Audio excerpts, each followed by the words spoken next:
The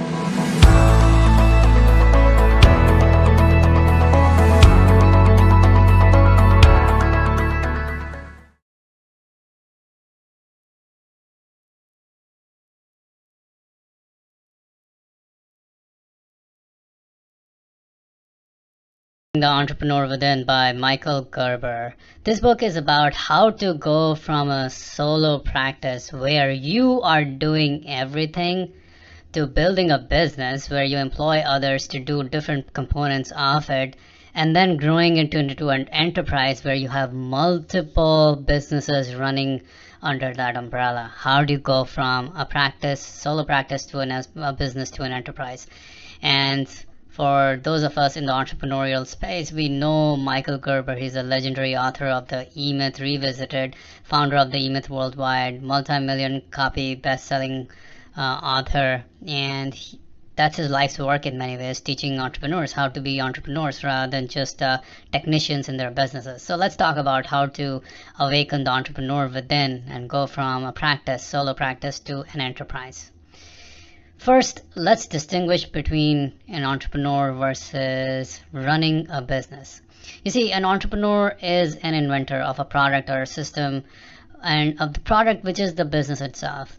An entrepreneur is passionate about inventing a business that becomes successful, and not so much about running a successful business.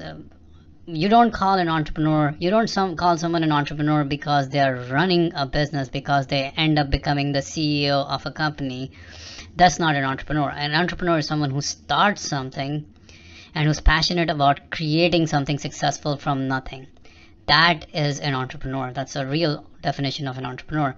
And what Gerber says is that entrepreneurs do not buy business opportunities, they create business opportunities.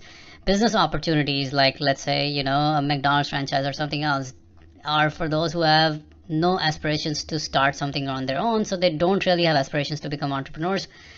They don't really have aspirations to create anything other than more of a successful job, and these are more managers and technicians. So Gerber says that entrepreneurs are made, not born, and this is something I have seen again and again in studying so many different biographies of billionaires and multimillionaires and all those things. You always find that this is the common factor. Everyone who decides to be an entrepreneur can become one. Nobody's born to be an entrepreneur. Everyone has the ability to do so, and in this book we're going to talk about how to do that. So Gerber talks about the 4 dimensions of the entrepreneurial personality: the dreamer who dreams this amazing vision; the thinker who's asking the logical questions, like, what will we deliver? What's unique about this? What problem are we solving? The thinker is the devil's advocate in some ways. Should we do this? Should we not do this? Is this the right thing to do? Is this not the right thing to do? Then there's the storyteller. This is the person who wants to invoke emotions in others, who wants to get people to enroll in the dream or in the big vision that he has. He conveys the dream to the other people by, evoking a sense of excitement inside of them. And then there's another dimension of the entrepreneur, which is the leader, the one responsible for making everything happen, making it all come together, to drive everything, to take accountability for everything, and to fulfill the dream. And kind of the objective here is to bring together the 2 components, or the 2 sides of the brain, the thinker and the dreamer, and also bring together the storyteller to make the business come alive. Now, a great book that I highly recommend on this topic, or that'll help you understand the struggles of being an entrepreneur and the different challenges of being an entrepreneur and what an entrepreneur has to go through, is the book Thirst by Scott Harrison, who's the CEO. He's the founder of Charity Water and the CEO of Charity Water, and he felt that constant struggle to understand what his role was. Was he the dreamer? Was he the CEO? Was he the storyteller?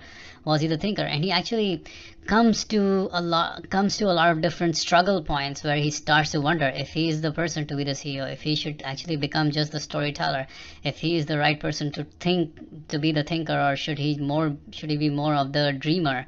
All of those challenges he had to come face to face with. So great book. All right, the next thing or the next big idea I want to talk about, and this is probably the way to conceptualize this whole book in some ways, that there are three components. Like, you first start with a practice where you are the whole and soul of everything. Then you create a business where there are multiple people involved, different people doing different parts of the business.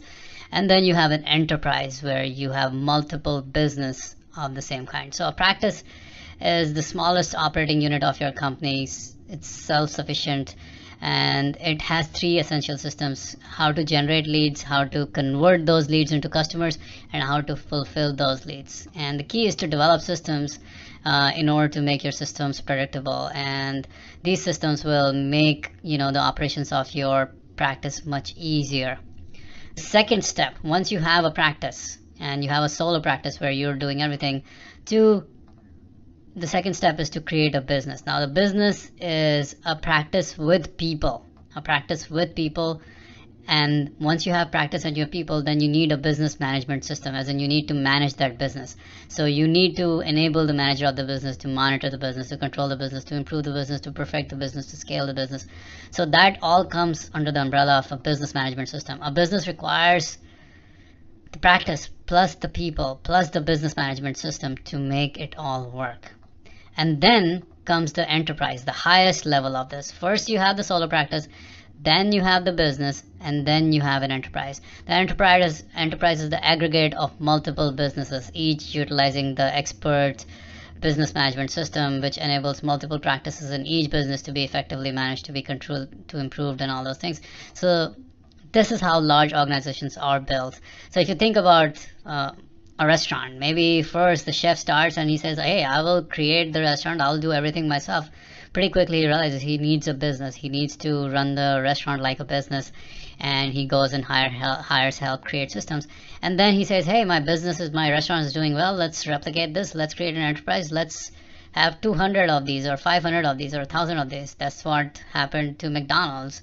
Or in some way it happened to McDonald's, because McDonald's started as a practice with the initial two brothers creating burgers, and then they created a business, and then Ray Kroc came along and he kind of took over the McDonald's business, bought it from the McDonald's guys, and created an enterprise out of it.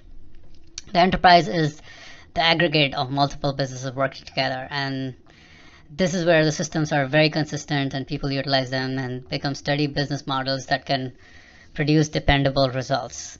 The example is McDonald's, Starbucks, things like that. So within this enterprise, you need a leadership team to manage that business. So hopefully this idea is clear.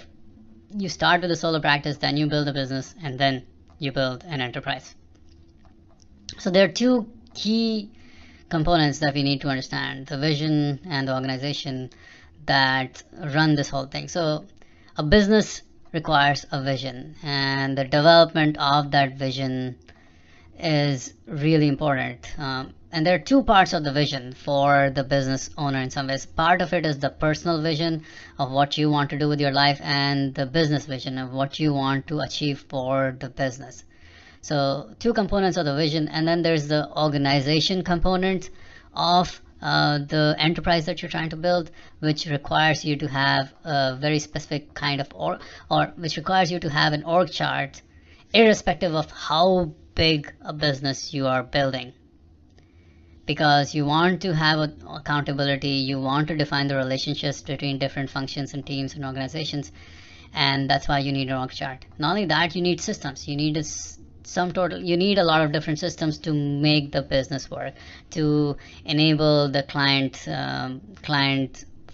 to find the clients, to convert the clients, to fulfill the clients, right?